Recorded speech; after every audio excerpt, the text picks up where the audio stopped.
এই তো দুদিন পরেই সরস্বতী পূজা। এই সরস্বতী পূজা নিয়ে আমরা দুটো কথা শুনবো, খুব গুরুত্বপূর্ণ বিষয়।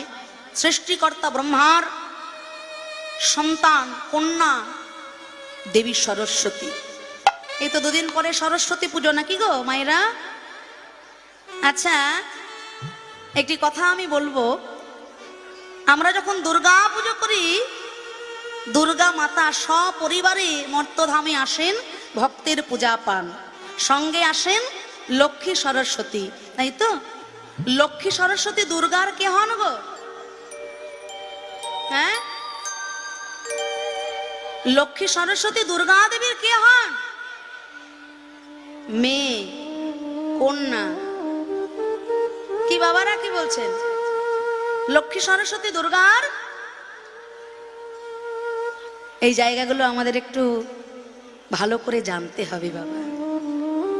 শাস্ত্র পড়লে জানা যাবে, যখন দুর্গা দেবীর বিবাহ হচ্ছে, লক্ষ্মী দেবী দুর্গা দেবীকে শৃঙ্গার করছেন, সাজিয়ে দিচ্ছেন।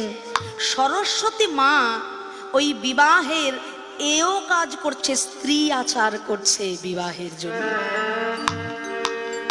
সৃষ্টির প্রারম্ভে সৃষ্টিকর্তা ব্রহ্মার মুখ থেকে সৃষ্টি হলো বেদ মাতা সরস্বতী। তাই দুর্গার কন্যা কিন্তু লক্ষ্মী সরস্বতী নয়। সনাতন ধর্মাবলম্বী হিন্দু হয়ে আমাদের এই ছোট্ট ছোট্ট তত্ত্বগুলো বিশেষভাবে মনে রাখা দরকার। সৃষ্টির পূর্বে, সৃষ্টি যখন জগৎ সংসারে হচ্ছে, সেই সৃষ্টির সময়কাল থেকে বেদ মাতা সরস্বতীর আবির্ভাব এই জগৎ সংসারে। দুর্গা দেবীর কন্যা অবশ্যই আছেন। দুর্গা দেবীর একজন কন্যা হলেন জ্যোতি, যা দেবাদিদেব মহেশ্বর মহাদেবের নয়নের জ্যোতি থেকে সৃষ্টি। আর একজন কন্যা হলেন অশোক সুন্দরী, যার উদ্দেশ্যে আমরা জলদান করি।